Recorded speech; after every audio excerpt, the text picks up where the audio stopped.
Here, welcome back to Clubhouse Chronicles, the place where the Central Illinois music scene gets loud, proud, and unfiltered. I'm Twitt, your host with the most, ready to spin you the stories, the sounds, and the struggles behind the bands that are making waves right here in your backyard.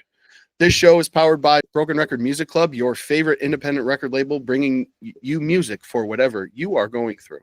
With that, let's buckle on up, because this isn't just a podcast. This is your front row ticket to the heart of your indie music scene. This week, we have a real treat for you. We have a genre-mixing alternative band hailing from Bloomington, Illinois, that has been around since 2019. Starting from cover songs at basement shows to being a staple in the Central Illinois music scene, this band will have you headbanging until your brain is smooth. Their music will have you yearning to throw your body into other people. I'm, of course, talking about the mighty men of Monarch. We got Blaine, the lead singer and guitarist. We have Mark on drums, and we have Sam on the bass. Welcome to the Clubhouse, fellas. What up? How you doing? How you doing? I'm good, man. I'm good. As good as I can be. As long as I get to talk about music, I'm having a good day, you know? There you go. Absolutely. So let's just dive right in. You guys, I did some research on you guys before this interview, obviously. Wanted to be as informed as possible. So I saw that you guys started playing together in high school. How did that all start, and what finally made you take the leap to become the Men of Monarch? Yeah, so I remember in the 8th grade, I got into alternative music, heavier music, and I didn't know that you could just start a band. Like, for some reason, that didn't enter my mind that you could just make friends and start a band. And I was already friends with Sam, and he showed me what a bass guitar was. And I knew that that was a requirement for a band. So it was really just me and Sam that summer from 8th grade going into high school. And that was the summer of 2019 of us just trying to figure out where we were going. And it was just me and him. And I didn't really know how to play guitar, but I bought his guitar off of him. So that was my start into guitar, as well as the band. But for months, it was just me and Sam, looking at each other, playing, me trying to play guitar and me watching him do really cool shit on the bass. So that's my perspective on it. After that, we there was this kid, because our band started with 5 people. Any band that starts, there's a bunch of kids, some kid in school's yo, I want to start a band. And then everyone's well, I play this, I play keyboard, I do this. So, and then it never works out, because it's just a bunch of kids. But it's good when it does work out, when you commit and you start showing up to practices. But it's great when that happens, and that's what happened for us. We organized it, and we started playing in Mark's basement. I had only ever seen Mark at school. I didn't even know him, but I got a text from the guy who organized it. And he said, he was show up here at this time. And I walk into this kid's basement. Scary as shit. And yeah, it was scary. It was a creepy basement. There was silverfish on the ground. I was yeah, bro. There was broken glass. There was I played my bass guitar amp, and the vents were rattling. Oh yeah, his mom. And you can't jump in the basement or you smack your head on the ceiling. Mark's mom was whoever's playing the bass needs to turn it down. Now the windows are about to fall. Rattling. They are rattling. I remember that. Yeah, so for a while we were playing Green Day covers was the main thing, and then eventually, after a couple members left, we started making some original music about the next year. So around 2020 is when we started making most of our originals. Late 2019, we made our first one. Yeah. And then, like you said, 2020 is when the ball started really rolling for us creatively. And we started playing in Blaine's garage. And I think that kind of was when we were we want to perform this, because we would play and little kids would walk by and they'd stop and be watching us play, because we'd have the garage door open. And then I think that was kind of a point where we were we like when these people sit there and listen to the thing we've spent so much time trying to create to be entertaining. And I think that's something that's underappreciated when you're starting a band, is just playing out in the open for the world to hear, and not keeping it to yourself and expecting to blow up. You need to let the world hear your music, and you need to be satisfied with just that one person listening who's enjoying it, not with like the 3 people who like walk by and might seem uninterested. You gotta find that satisfaction and fall in love with it. It's about the art, the overall product that you guys are putting out, regardless if people like it. As long as you guys like it, that's what matters. That's what's most important. And I'm a firm believer in that. So you guys you said you started playing like Green Day covers, and you're in these basements and garages playing, and then you start making your own songs. At what point did you feel like, okay, it's time to step out of the basement, it's time to get out of the garage and kind of, try to play at, the Night Shop or, the Tally, wherever, a bigger venue? And what did that moment feel like for you guys? Was it like a surreal moment? Was it like everyone kind of felt the same thing and we're like, yeah, we need to be doing this on a bigger scale? So I think for a while, so for the first few years, we would play at my neighborhood Palooza like once annually, and they really liked us there. They would always ask us to come back. And I know we had heard about like the Night Shop that would host live music events, and we always really wanted to play there, and we kept emailing them after a while. I don't really remember how we got in there like the first time, but so I sent an email, and then their booking agent was like, hey, just for future reference, try to put some more details about your band or whatever, right? And then like where you're from and everything. And I was like, okay, we're from Bloomington. We've been playing, like, I just gave him a quick little rundown, and then he was like, okay, how's this date or whatever. And then that's how that happened. And it kind of happened like that. And it like kind of freaked us out. It was awesome. But like that was because playing one show a year for 3 years was, it was fine. But like we talked about, we weren't getting that, that feedback and that audience. And this was like that next step. It was like a whole new era. I remember it just felt so awesome to be on like a big, like an actual stage with like good sound equipment with like a room full of people listening to you. Like Just- lighting. Yeah. And afterward seeing these pictures of you performing and people standing up and watching and getting off the stage and having these like 50-year-old men come up and be like, man, you're the best. Yeah, some I people, love you guys. some people come up to Super us and they're supportive. like, it takes me back to 1997. Like, and I'm like, oh, that's sick. We're like people's little time machine. Yeah, that's what it was for quite a while. I mean, I'm sure the feedback portion of it was such a big thing for you guys, especially not having it for such a long time. And then too, the sound equipment, and I'm sure that level up was kind of, oh wow, this is how we should sound. Like, that's crazy. You guys start playing more shows and you get your feet under you, and then in 2023 you guys release Fever Dream, your debut album. What was the recording process like for you for that project, and did you go into it with songs already written? I mean, you had all this time and experience, practicing and in the garage and stuff. Was that stuff that you came in with, or was some of it written while you guys were recording? So I think almost all of it, like all but one song on the record, was written like before we went into the studio. For the first couple years, we were just like cranking out material and just trying to get as much build as we could. And when we went in there, we got almost all of it recorded really quickly. I think mostly we were like limited by our funds because we were all still in our time too, because we were all students and had like part-time minimum wage jobs. So it was really doing what we could with what we could, Yeah. What do you mean music doesn't pay you a living wage?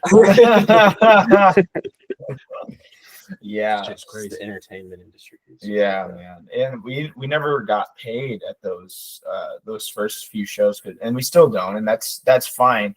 Those are, it's about like the neighborhood is those shows. So we never knew what money from our music was like until we played at Night Shop.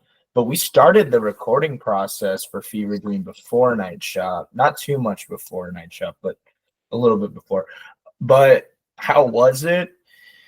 We did a demo with Tony at Oxide Lounge, and that went by fairly quickly because it was 5 songs and we had even less money. So like production, mixing time was quicker. It was more rugged, but we just couldn't afford a polished record. So that, in comparison to Fever Dream, it took like almost a year. Our standards increased because for the demo we didn't know what we wanted. We knew like the songs we liked, but we didn't know what we're like capable of. We were like, well, that's good enough. Like we would hear something, we would mess up a part and we'd be like, well, that sounds cool anyway. And like, so it's just when your standards increase for like what you want to produce, it's just a completely different experience. And like all of production was a learning process for us because we didn't really know what to expect. We walked into some like the Oxide Lounge is just like, there's no signs. It's like connected to like a warehouse, basically. It's like, it's so like under the radar. Looks like abandoned. we didn't know, like we just were knocking on this door and the dude invited us in and it was like this crisp, like production. Crisp as fuck. It was really cool. The tracking room's really nice. He's always got the lights off and like lamps on, and it's green in there. The walls covered in records. He's got crazy art just everywhere. Yeah, the tracking room's awesome. Like I said, it's like nice control equipment. room. Yeah, dude. And he's Tony Sanfilippo. He's a super cool guy. He did really good work on that record. And yeah, it's just, but like I said, it was we were going one night a week for like 2 to 3 hours. Yeah. And we spent like so long on that. Yeah. And we spent months and months and months. Yeah, so much time. And then there was time where funds were running low and then we'd have to save up and then go back in. Because as we know, you can't make a whole lot of money from this stuff right here. Yeah. You gotta reach a new level. Especially we were in high school, so like there was other things. Yeah, like I was in theater. I did like the soundboard in theater, and like so they were like, and we were like filming a little short film, so we had like all sorts of little projects and stuff going on too. And I was working at the local Krispy Kreme. Mm-hmm. Mark was holding it down at Grady's Family Fun Park. Sam was holding it down at Tobin. Sam was like the main breadwinner. Back in the day, working overtime, 40 plus hours, bringing in the real cash, you know what I'm saying? Bi-weekly pay. So he couldn't just get his paycheck and spend it all. So he'd get like $1,000 dropped on him. So we just had all, you know what I'm saying? So like that was just kind of what was up. And, we were just, you know what I'm saying? We were just kind of hustling for a while there. And then, but then we still bought a bunch of stupid shit. So it was still kind of rough. Getting that bi-weekly paycheck, you're hood rich. You're you're so set. Holy hell. No, the key is that you won't eat. It's tough to make money right now, but in the future, it's coming, once you get the merch launched and all that. Yeah, that's what the money is then, but right now it's gotta, right. Hey, gotta have your job, Let me hold $1, man. Right. I've listened through Fever Dream a couple times, and it's a very awesome project, and it's just so the range on it is insane. It's just very different sounds and styles, and you guys all utilized on the project. Like you really get deep in your like grunge bag at times, like on Swing, and then on Graves you have this like real guttural like sound, like and like you hear it in metal music, and then you hear more poppy stuff and like Pepper Spray, and then you hear like this really toned down like indie sound in Queen of Hearts. So it's like you have such a wide mix. It's clear that you have so many influences, but what artists or bands specifically have influenced you, each of you, as you've grown as musicians? I think Korn, the band Korn, is our like biggest overall influence between all of us. We went to this Korn concert together. Mark bought us like tickets and we went out to the Korn concert, and it was life-changing. Like I had never seen so many happy people. Yeah. And I was like, we were like head banging the whole time. We all went down next 3 days. All our necks were like broken. Right. And that was just so influential and like making us like, oh, let's make music, try to make music more like that, which I don't know if we were super successful at, but we did our own thing and I think it worked. That was where the Yeah, because we have a couple other influences on top That's of that. but like you said, that's the one that really connects all three and of we us. just like listen to that band a lot as like Yeah. a group, like together in the car bumping it. So I think like at the very first, me and Blaine had like some punky grunge kind of stuff in common. We both listened to like Nirvana at the time. I listened to a shitload of Nirvana. I think that's where a lot of it like stemmed from. And then we started to branch out a little bit, and that's when we discovered Korn and started getting into all this new metal shit. And then we discovered like Limp Bizkit, and they started like rapping in some of our songs here and there. So that's where we got some flavors, like 1/3, where some of that groovy stuff is in there. Yeah, that's where a lot of that's where a lot of the groove comes from. Absolutely, is Korn. But no, yeah, a shit ton of Nirvana. I did really like metal before I got into Nirvana. So like in 8th grade, I was really into bands like Fit for a King. And yeah, I mean 3 Days Grace isn't a metal band really. But yeah, no, I was into them too. But like, yeah, Fit for a King, Memphis May Fire. I was into that, but like there was no way my skill level wasn't on that level. So I ended up learning on Sam's guitar. And it was just like Nirvana song. And then I love that band because they do something to the adolescent mind. Like they just connect with it. But anyway, so a bunch of influence from them. But then, of course, I think the first song that we ever made that was on that record was Mr. And then like, I think one of the final like heavier ones was like Mental Illness. And that like Mental Illness is like on the more metal side, and it's drop C. So that's like the 3 Days Grace and like all that shit.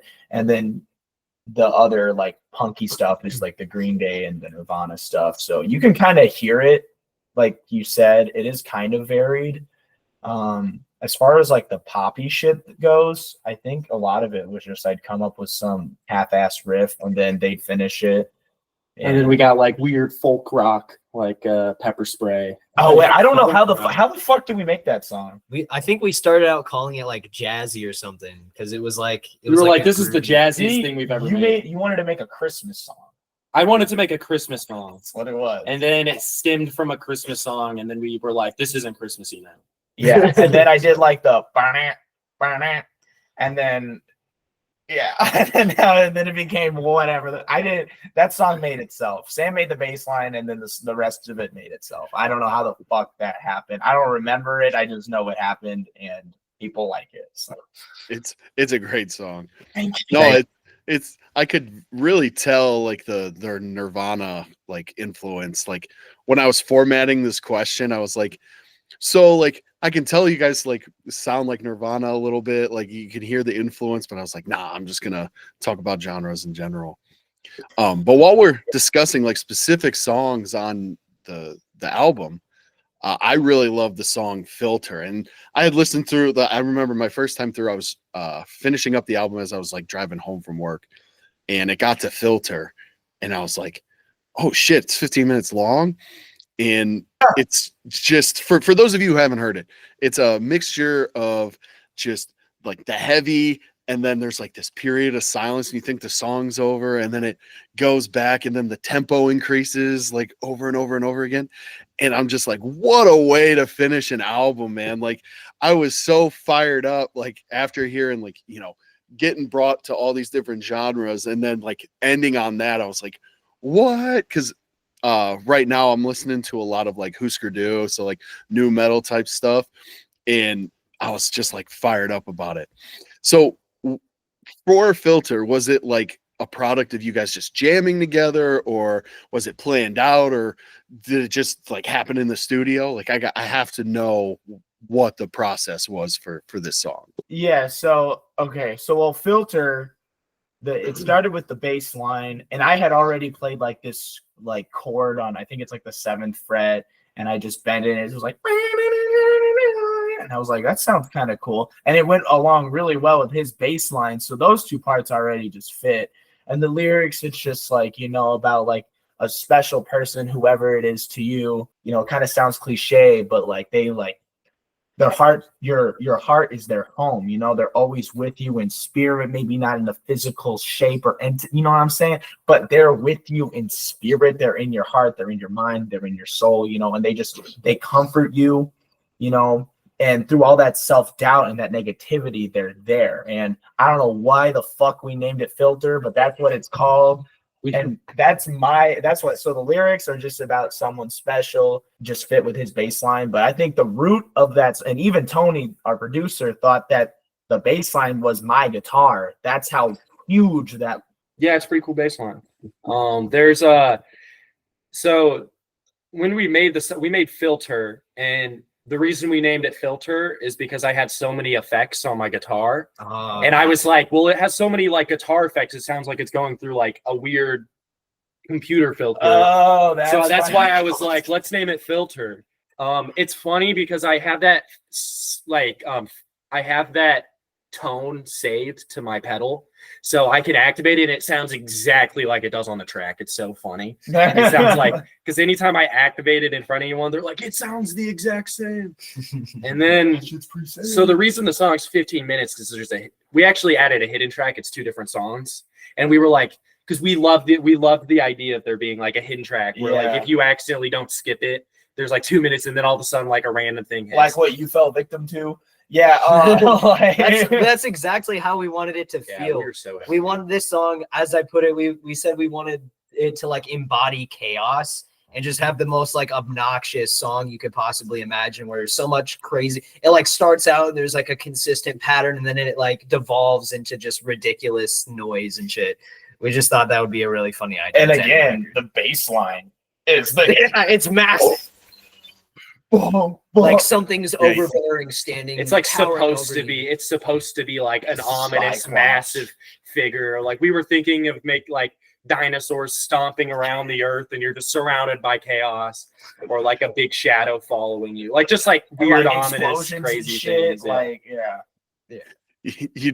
I've definitely felt that. Like I said, I'm just driving in my car. Like I hear the silence. I'm like, there's no way they just have 10 minutes of silence on this song. There's no way. So I just let it go. And then once it started, I was like, oh shit. All right, now I got to stay in my car. I can't go inside till it's done. Yeah, it's 9 minutes long. Yeah. Well, just such a good way to end the album. And I'm glad I know the story now that it was a secret track and not just, you know, all one song. Like, but man, I can't get over it. Like, just phenomenal. So Fever Dream came out 2023. You guys didn't release any music this year, but you guys got out and played a ton of gigs. Was the plan to take a break from writing and focus on developing more chemistry, or just focusing on playing more shows? Or was there another reason for the break from writing or releasing anything new? The break is just that it's a lot of work to produce a song, and we've written probably like 15, 16 songs since then, maybe even more than that since that first album came out. And even while the first album was coming out, we were still writing other things, because the creative process is the most fun part of being in a band, at least in my opinion, is writing the music. And so it's not that we like intentionally didn't release anything. We've been planning it for a long time. It's just getting to the studio, like getting funds, getting like knowing that the songs are where you want them to be when we go in there, so we're not wasting time figuring it out. Making sure we're off the puberty. Especially since we've been like taking like every gig we can get, and I think it's just we haven't really been too concerned with it, honestly. It's just we've been letting it kind of naturally happen. Yeah, my perspective was to promote Fever Dream. Should we have gotten into the studio earlier? Yeah, but we just never got around to it, because it was always like, oh, are these songs ready? You know, and now they're good. So we're gonna get back into the studio in January next year. We got 3 songs recorded, and we're gonna release one of them January 31st, Nicotine. We just posted about it today. Yeah, I saw that. I was like, is that an album cover? They didn't say anything about it, but yeah, no, yeah, it's yeah, so I didn't even realized that we hadn't released anything since 2023, and it's about to be 2025. So, and we weren't originally going to release a single. We were going to release like an EP, but we have so many songs we want to put out. We thought we would just do traditional couple singles and then release the record. So we've prepared 3. So we have 3 songs that are finished right now that we're going to release as we're building this, the album up, and then they'll also be on the album. So they're a part of the album, but it's like a little pre-release to give people a little like taste, a little flavor. So you got the 3 singles lined up. That's awesome to hear. I'm super excited to hear new music, especially with the gap. Like, how have you guys evolved? How have you guys improved? Like, I can't wait. And I want to take a second. Shout out Tony at Oxide Lounge, because he's recorded Jenny Scarra's last EP, Love You Always, and her new stuff that we have coming out in 2025. So shout out Tony, all the hard work he does over at Oxide Lounge, putting on for the Central Illinois music scene. During this time that, you said you're taking every gig that you can get, you've been traveling around a little bit. So you guys got to Ohio, you got to Wisconsin. What has that been like to travel outside of your comfort zone, where you normally just have been playing a shit ton in Bloomington normal, and now you're playing for a bunch of new faces in a whole new place? It's been really cool traveling to new areas. I think in Ohio specifically, we made quite a few new like alliances. We met this band called Mentally Distracted. I got their bracelet, they're really cool. They're honestly, like, I feel like they've been showing us up a little bit the last couple times we've seen them. They're really cool people. We met some cool bands in Wisconsin, like the Striped Cow. So it's really cool, like experiencing other scenes and just getting to have all these new experiences. It's just awesome. Yeah, it was a lot of fun. It's a lot of fun traveling, and like we've only been to, through the Midwest, but it's still really cool seeing, the similarities and the differences. I'd say, Milwaukee, their scene is just like, I think it's really comparable to ours as far as the way people, treat each other with respect and kindness, and the talent is just through the roof. It's pretty much, in my opinion, it's pretty much the Bloomington normal scene, just on a larger scale, because it's Milwaukee. So, and I hear Madison is great. Hopefully we'll get up there soon. You guys kind of beat me to this question already. You have your 3 singles lined up to come out next year. You have an album maybe next year, maybe early 2026. But is there anything else coming up for Monarch, and what can fans expect beyond that in 2025? Hopefully we play Castle. That'd be cool. 100%. We'd love to do that. We want to go on tour. We need to just figure out booking and, either do it ourselves or pay someone to do it. But that's a whole can of worms, because then we got to mentally prepare for that, financially prepare. But we're going to focus on, touring. We're going to focus on, of course, playing locally, but really growing our audience. And of course, the record should come out this year. I don't think we should wait I hope we don't wait till 2026.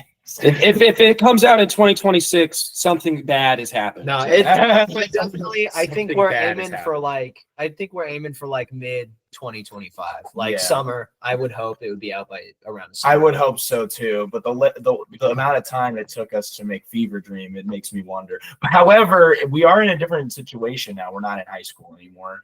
We're adults. We have more spare time, so hopefully we'll crack down on this and get it out, mixed, mastered, and out for everyone to hear, and try to promote it a little bit better than we did Fever Dream. Like I said, touring, I think, will help with that. Maybe do some social media marketing, and really just try to push it out there more, because of course, when you're an artist of any type, you want people to hear your work and appreciate it, connect with it, relate to it. But a huge other thing that we love to do is just meeting new people. So that's what we really want to do too. It's about the connections is really like, that's half the fun. on the road, meeting new people. They've never seen you before, but they hear your art and they're either impressed or, you know, whatever. But they're like, it's so happy to see people smile, and they're like, I've never heard this. Like, this is so cool. And then they ask like how they can hear your music, and then making connections with other bands. Like we made connections with that Mentally Distract. We're hoping to get them over here in Bloomington, Right? Because our scene would just love them, to love the type of music they have, and we're meeting these other bands that are like similar, and you're just like looking at them and you're like, man, we're like the same band, but like in a different city. And it's just like, it's so fun meeting these other bands and like the family of the bands and like staying in random places and then the drive there. It's exhausting, but it's so fun. Like the drive to Ohio was so long, and we took our trailer because we wanted to make sure we had everything. And it was a whole experience.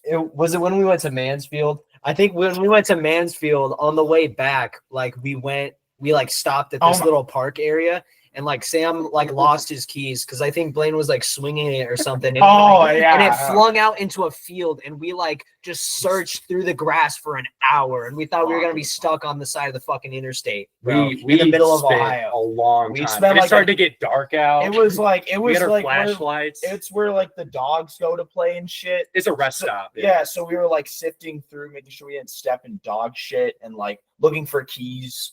And we had walked around because we got out to walk to like stretch our legs. So we had walked like everywhere. We had gone everywhere. And then we walk up to the car, and Blaine's just like, yo, the keys aren't on the chain. And I'm like, what do you mean the keys aren't on the chain? I'm like, they don't just come off. And I was like, we were all like a little he like upset yelled about at it. you. You didn't yell at me, but you looked at me and said, stop fucking with me, and like held your hand out as if Yeah, it because in I my thought pocket. he was like, the keys aren't there. Like they're, and I was like, nah, give me the fucking keys. And then he was like, they're not. And then he started to get mad at me too, because he was like, no, you're starting to piss me off, Sam. The keys aren't here. We need to find the keys. And then we had to walk through this field, and it was like the grass was tall, not cut recently at all. It was so bad. And then people were walking around us, and we like, terrible experience, but we made it home, and that was like the last rest stop. That was like 45 minutes away from Bloomington. Like we were so close to just smooth sailing, and then we thought it would be okay to walk. That was our first mistake, walking. Never doing that. What a pure panic moment. Just not thinking like, oh, yep, this is it. Time to walk the rest of the way is crazy. Yeah, like it's literally when drag this trailer home. Right, we were like all of our shit. Oh my gosh, just like the memory is exhausting.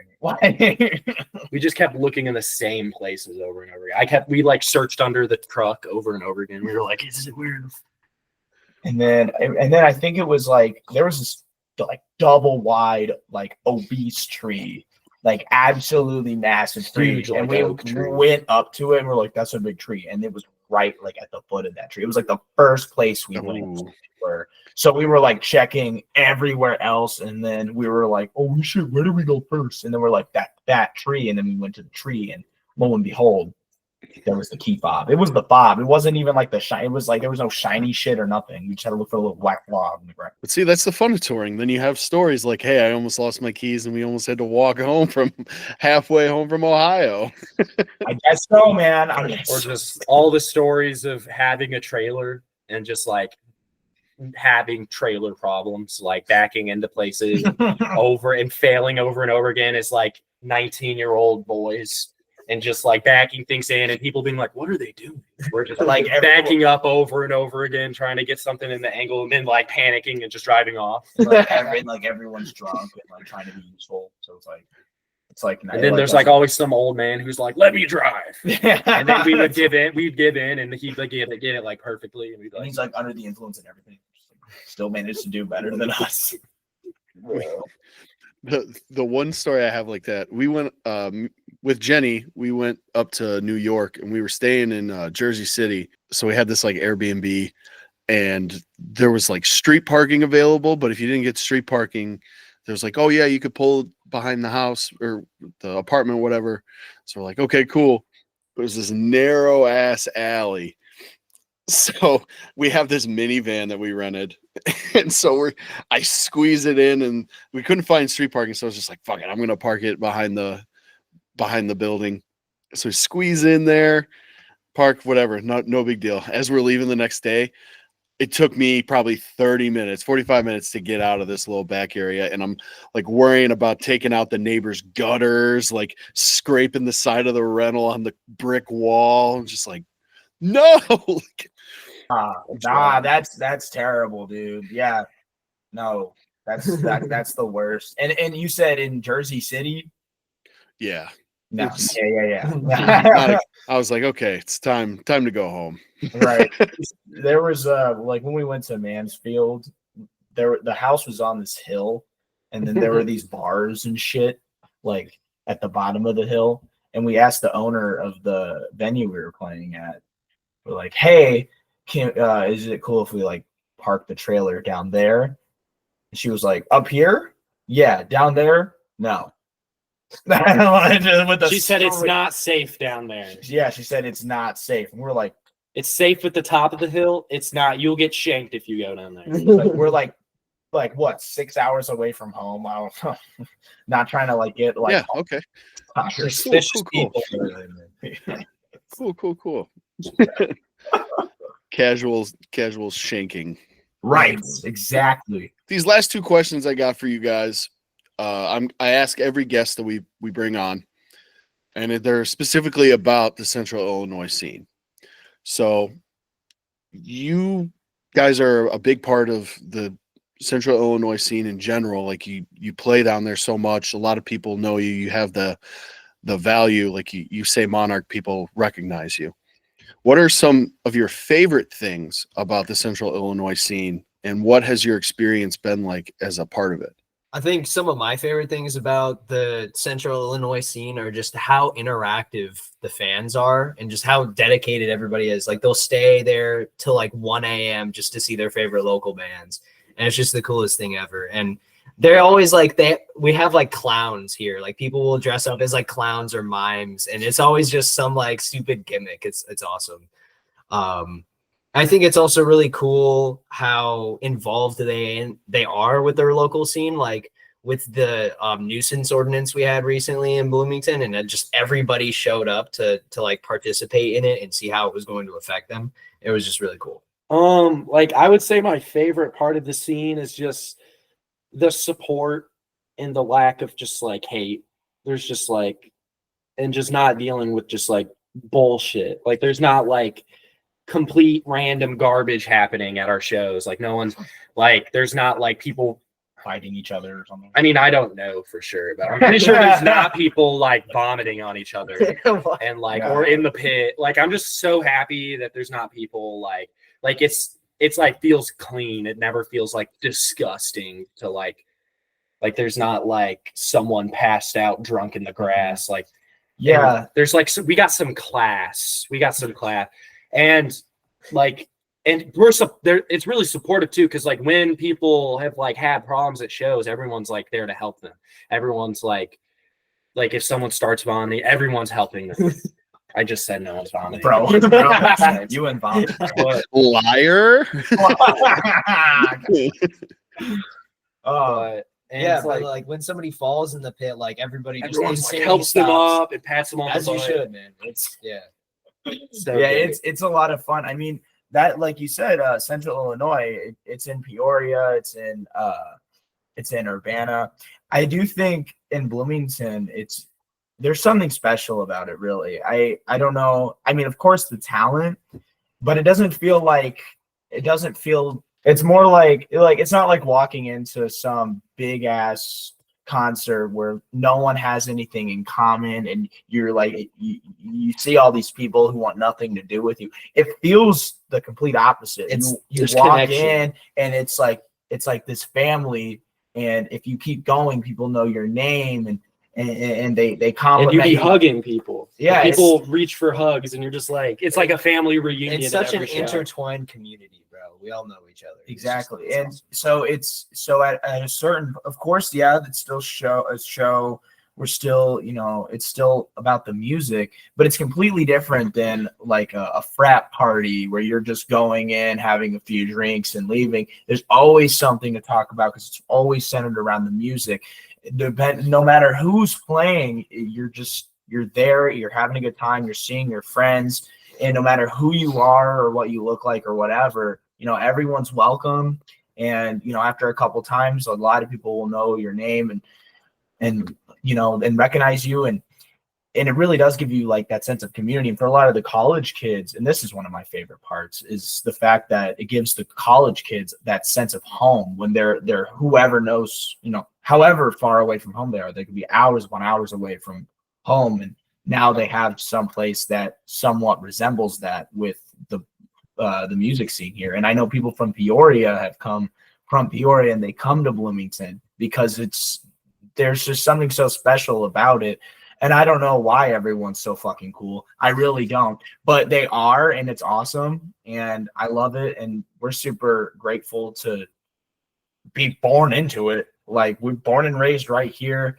So, well, besides Sam, he was born in Indiana, but he pulled up when he was like 1. So basically, anyway, but there's just like, I don't really have the words for it. It's just incredible. It really is. It's what you guys were saying about how it's like people pull up and it's really just about the music. It's not about like, it's not just like a party for people to go to. It's like they pull up to a house show or they pull up to like Night Shop or one of the local venues. Like they're there for the music. They're not there just to hang out with friends. Like they're there to experience whoever's playing. And that part of it is like really warms my heart, because like I just love music. So to get to go down there and to experience that, it's like a whole different realm than what I'm used to. Like, I wish I had a scene like Bloomington when I was in college, because I would have been all in the scene. Like, I would have loved to just go and support. So you guys are really lucky to have it, and I'm really glad that I can have you guys on here and talk about the scene in such a positive way. All right, so our last question is, what artists or bands from Central Illinois are you currently like excited about or actively supporting? It's tough I know there's a ton and they're all really good, but everyone has favorites. So a lot of them, I don't know if there's too many newer bands necessarily. There is a newer band called Blind Baby, and I can't wait to hear, what they're gonna produce. Yeah. They've come along. I remember going to their first show. It was on like a Wednesday. It was at the Tally, and they still had a good turnout. And it was, there were some covers they played and like maybe 1 or 2 originals from what I remember.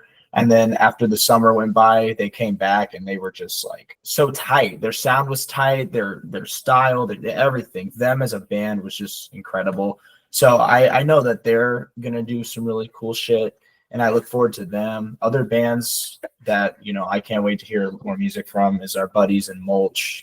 They're the ones that got us into the DIY scene. They asked us to play at their house venue, which is no longer around, but it was called Rock Bottom. And we played that show, man, and that was enlightening. Very. It introduced us into the world we live in today. Right. And they're working on a new EP. We really like From Within's EP. Hopefully we get to hear some more from them. But I know Mulch is working on a record right now. Of course, Jenny's music's always great. Always fun to hear what she puts out. So yeah, that's what I would say. And your own music. Excited to hear all that stuff coming out. We look forward to that too. Hopefully it sounds good. That's it will. I'm confident. Thank you. In you guys. Well, the men of Monarch, thank you for hanging out and talking to us about your journey, about what you got going on, all the good stuff that's going to come out in 2025. I look forward to talking with you guys and seeing what happens and how it all unfolds. But again, just thank you for coming on our platform and telling us a little bit about yourselves. Yeah, thank you for the opportunity, man. It was awesome. Right. Yeah, we had a lot of fun, man. You can find Monarch on social media at Monarch_the_band. That's their Instagram. If you want to find out more about Monarch, you can check them out on their website, musicofmonarch.com. And also be sure to stream their project Fever Dream on all streaming platforms. That it's right there. It's right there in your phone. Just go right in there and hit play. I promise you, you won't be disappointed. But just like that, that's our show.